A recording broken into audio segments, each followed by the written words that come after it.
हमने पिछले टॉपिक में कैथोड रेज के बारे में पढ़ा एंड हमने ये देखा cathode rays are negatively charged particles. Basically वो रेज नहीं होती, एक बीम ऑफ इलेक्ट्रॉन्स होती है जो कैथोड से एनोड की तरफ ट्रैवल करती है। अब हम सेम एक्सपेरिमेंट करेंगे और उसे करने से पहले हम ये देखते हैं कि हमारा थॉट प्रोसेस क्या था। ऑब्वियसली हमें मालूम है कि कोई भी एटम जो है नेचुरल स्टेट में वो न्यूट्रल होता है। हमने ये देख लिया कि इसके अंदर कोई नेगेटिव पार्टिकल्स हैं तो डेफिनेटली इसके अंदर इक्वल अमाउंट में पॉजिटिव चार्ज भी होगा, तभी जाके नेगेटिव एंड पॉजिटिव बैलेंस होंगे। अगर इसके अंदर पॉजिटिव चार्ज ना होता तो एटम ओवरऑल नेगेटिवली चार्ज होता। बट हमें मालूम है कि कोई भी एटम नेचुरल स्टेट में वो न्यूट्रल होता है। तो इसका मतलब साफ है कि अगर इसके अंदर नेगेटिव पार्टिकल्स हैं तो कोई ना कोई पॉजिटिव पार्टिकल्स भी होंगे। तो अब हमने क्या किया, हमने इसकी सेम एक्सपेरिमेंट लिया। हमने एक गैस डिस्चार्ज ट्यूब ली, हमने कैथोड और एनोड लिया, इसमें से वैक्यूम के थ्रू प्रेशर कम कर दिया, हाई वोल्टेज अप्लाई किया अपने एनोड और कैथोड पे, और हमने देखा कि इसके अंदर कैथोड रेज प्रोड्यूस हो रही हैं जो कैथोड से निकल के एनोड की तरफ जा रही हैं। बट इसमें हमने एक स्लाइड सा चेंज किया, और वो क्या किया, जो कैथोड था हमारा, हमने उसमें एक होल बना दिया।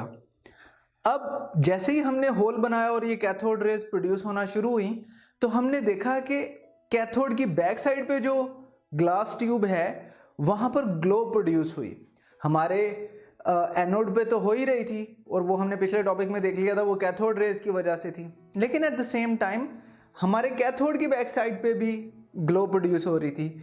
तो इससे ये बात प्रूव हो गई कि कोई ना कोई पॉजिटिव पार्टिकल्स भी हैं जो पॉजिटिव टर्मिनल से नेगेटिव टर्मिनल की तरफ अट्रैक्ट होते हैं, और नेगेटिव टर्मिनल यानी कैथोड में से उन होल्स या कैनाल्स में से निकल के पीछे ग्लास ट्यूब पे जाते हैं और हिट करते हैं।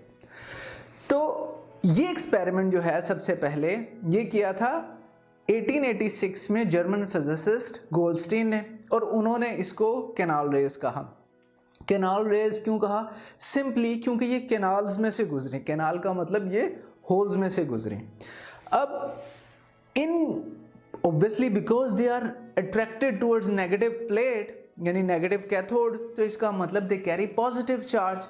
तो हम देखते हैं कि ये पॉजिटिव चार्ज या पॉजिटिव रेज प्रोड्यूस कैसे होती हैं। हमें मालूम है कि हमारी गैस डिस्चार्ज ट्यूब में already high beam of electron है जो हमारे कैथोड से निकल के एनोड की तरफ जा रही है। अगर इसके रास्ते में कोई गैस पार्टिकल आ गया, फॉर एग्जांपल हम अज्यूम कर लेते हैं हाइड्रोजन गैस है, तो हाइड्रोजन के एटम से जब आके ये बीम ऑफ इलेक्ट्रॉन स्ट्राइक करेगी तो क्या होगा कि जो हाइड्रोजन का इलेक्ट्रॉन है वो नॉकआउट हो जाएगा, निकल जाएगा। निकलने के बाद हमारे पास हाइड्रोजन आयन बन जाएगा यानी H पॉजिटिव आयन बन जाएगा।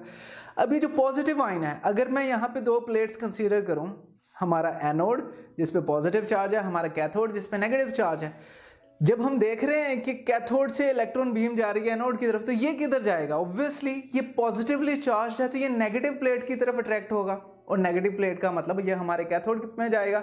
अब बिकॉज हमने कैथोड में होल्स रखे, उनसे गुजर के ये पीछे से गुजर जाएगा और हमारी ग्लास वॉल पे हिट कर रहा था। तो ये हमने यहाँ से अंडरस्टैंड किया, कंक्लूड किया। तो अगर हम इसे लिखते हैं इक्वेशन की फॉर्म में, हम लिखेंगे m हमारी कोई भी गैस है, इस गैस से ये इलेक्ट्रॉन आके हिट किया और इसका इलेक्ट्रॉन लेके भी निकल गया, तो जो बचा हमारे पास वो m पॉजिटिव आयन बचा, और ये जो आयन है ये हमारे नेगेटिव टर्मिनल यानी कैथोड की तरफ मूव करना शुरू हो गया। तो इस वजह से हम इन्हें पॉजिटिव रेज कहते हैं। अब हम क्या करते हैं, क्विकली इनकी प्रॉपर्टीज भी पढ़ लेते हैं।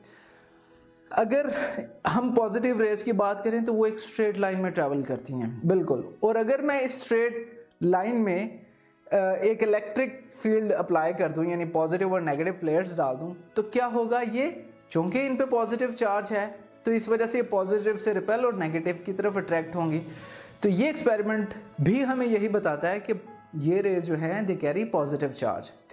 और अब अगर मैं इन्हें एक मैग्नेटिक फील्ड में से गुजारूंगा, हॉर्स शू लेंगे और उसको अप्लाई कर देंगे इसके ऊपर, तो ये डिफ्लेक्ट होगा, और डिफ्लेक्शन भी हमें ये दिखाएगी और बताएगी कि ये रेज जो हैं they are carrying positive charge. अब नेक्स्ट प्रॉपर्टी के they travel in opposite direction to cathode rays. हम देख चुके हैं कि हमारी जो कैथोड रेज हैं वो कैथोड से निकल के एनोड की तरफ जाती हैं और ये उसके अपोजिट डायरेक्शन में चलती हैं क्योंकि इनके ऊपर अपोजिट चार्ज है, तो ये हमारे कैथोड की तरफ ट्रेवल करेंगी। नेक्स्ट प्रॉपर्टी ये है कि अगर हम यहाँ पे जिंक सल्फाइड की प्लेट लेंगे तो ये उस पर फ्लैशेस प्रोड्यूस करेंगी, यानी कि ग्लास की बजाय हम यहाँ पे अगर एक जिंक सल्फाइड की प्लेट रख दें तो ये उसके ऊपर फ्लैश प्रोड्यूस करेंगे। Next and very important property है इनकी चार्ज टू मास रेशो, यानी ई ओवर एम वैल्यू। ई का मतलब है चार्ज, एम का मतलब है मास। अब हम ये स्टडी करते हैं, आपको मालूम है कि बेसिकली ये गैस ही है जो पॉजिटिव रेज की फॉर्म में हमारे कैथोड की तरफ जाती है। तो पॉजिटिव रेज की चार्ज टू मास रेशो ये डिपेंड करती है इस बात पे कि हमने गैस डिस्चार्ज ट्यूब में गैस कौन सी यूज की है। कैथोड रेज जो हैं बिकॉज वो हर गैस के अंदर इलेक्ट्रॉन होते हैं और इलेक्ट्रॉन ट्रेवल करते हैं, इसलिए वो चेंज नहीं होती, उनकी charge to mass ratio change नहीं होती। गैस पे गैस चेंज करना चाहिए, वो गैस पे डिपेंड नहीं करती। लेकिन पॉजिटिव रेज में तो डेफिनेटली डिपेंड करेंगी क्योंकि ये गैस के पार्टिकल्स ही तो हैं जो पॉजिटिव रेज की फॉर्म में ट्रैवल करते हैं। तो जब हम इनकी प्रॉपर्टीज स्टडी करते हैं, फॉर एग्जांपल हम सबसे पहले हाइड्रोजन लेते हैं। जब हम हाइड्रोजन को रखेंगे और आपने देखा पिछले अभी थोड़ी देर पहले कि इलेक्ट्रॉन निकलने से जो हाइड्रोजन आयन बना वो हमारे कैथोड की तरफ ट्रैवल किया, तो एक इलेक्ट्रॉन हम नॉक आउट करेंगे उसमें से, तो चार्ज हम ले लेते हैं उसके ऊपर 1, मास है उसका 1 ऑलरेडी हमें पता है, तो उसकी चार्ज टू मास रेशो क्या होगी 1/1 इज इक्वल टू 1, तो ये उसकी चार्ज टू मास रेशो हो गई। अब हम हीलियम गैस यूज करते हैं, हीलियम गैस के ऊपर भी चार्ज 1 कंसीडर करते हैं। मास अगर आप पीरियोडिक टेबल में देखेंगे तो उनका है 2 हीलियम गैस का। अब जब मैंने उसका एक इलेक्ट्रॉन निकाल दिया तो चार्ज ऊपर रखेंगे 1, नीचे रखेंगे 2, यानी मास 2 है और चार्ज 1 है, आंसर आएगा 0.5। देखें आप, गैस चेंज की तो charge to mass ratio change हो गई। अब मैं नाइट्रोजन लूँ, अगर नाइट्रोजन में से भी, अच्छा आपने ये याद रखना, ये हमने बड़ी सिंप्लीफाइड वे में समझाने के लिए ये टेबल ड्रॉ किया है, बहुत सिंप्लीफिकेशन किया है इसमें। तो खैर नाइट्रोजन में से एक मैं अगर इलेक्ट्रॉन निकाल दूं, नाइट्रोजन का एटॉमिक मास पीरियोडिक टेबल में देखेंगे तो है 14, 1 यानी चार्ज और 14 रखेंगे, आंसर आएगा 0.071। तो चार्ज टू मास रेशो और कम हो गई। हम इसी तरह ऑक्सीजन एंड क्लोरीन का भी वैल्यूज लिख लेते हैं और उनकी charge to mass ratio calculate करेंगे तो आप देख सकते हैं ऑक्सीजन के केस में वो आएगी 0.0625 एंड क्लोरीन के केस में वो आएगी 0.0285। यानी जैसे जैसे मास बढ़ता जा रहा है ऑब्वियसली वैसे वैसे चार्ज टू मास रेशो कम होती जा रही है।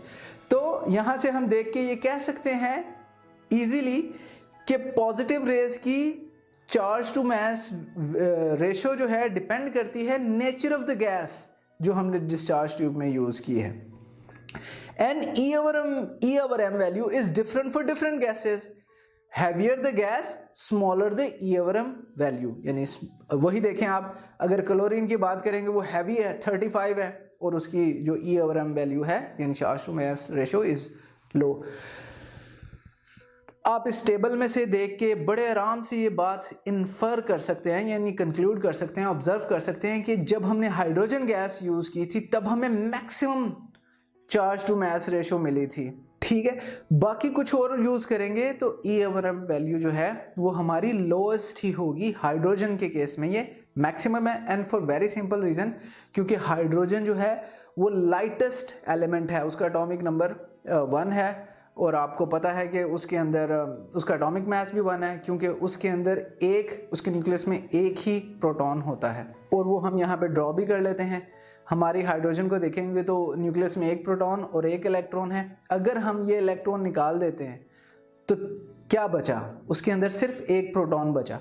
तो आपने याद रखनी है ये बात, जब भी केमिस्ट्री वर्ल्ड में आप ये सोचेंगे कि H पॉजिटिव आयन, तो H positive ion is nothing but a proton, क्योंकि हमारे हाइड्रोजन में उसके वैलेंस शेल में एक इलेक्ट्रॉन और उसके न्यूक्लियस में एक ही प्रोटॉन है। अगर मैं इलेक्ट्रॉन निकाल दूं तो बाकी क्या बचा, मेरे पास सिर्फ एक प्रोटॉन बचा। तो ये स्मॉलेस्ट पॉजिटिव पार्टिकल है और हमें पता है कि प्रोटॉन जो है उससे छोटा पॉजिटिव पार्टिकल कोई होता ही नहीं है। अब ये जो नाम है प्रोटॉन, ये इसे रदरफोर्ड ने दिया था। और एक बात आप याद रखिए कि जो प्रोटॉन है वो इलेक्ट्रॉन से बहुत ज़्यादा हैवी है। इलेक्ट्रॉन बहुत, दोनों पे चार्ज की अमाउंट सेम है। प्रोटॉन पे पॉजिटिव चार्ज होता है, इलेक्ट्रॉन पे नेगेटिव चार्ज होता है, एंड दोनों की अमाउंट सेम है। लेकिन मैस की बात करेंगे तो प्रोटॉन का जो मैस है वो 1836 टाइम्स मोर है देन इलेक्ट्रॉन। तो ऑब्वियसली प्रोटॉन इलेक्ट्रॉन से हैवी है। अगर ये लेक्चर आप कंप्लीटली देखना चाहते हैं और इसके साथ साथ बेशुमार MCQs, उनके आंसर्स और एक्सप्लेनेशंस भी हासिल करना चाहते हैं, एंड दैट ऑल फ्री, तो अभी गूगल प्ले स्टोर पे जाइए एंड लिखिए हिप्पो ई लर्निंग प्रोग्राम। हमारी ऐप डाउनलोड कीजिए, ना सिर्फ इसे खुद यूज़ कीजिए बल्कि अपने दोस्त एंड क्लास फेलोज़ को भी रेकमेंड कीजिए।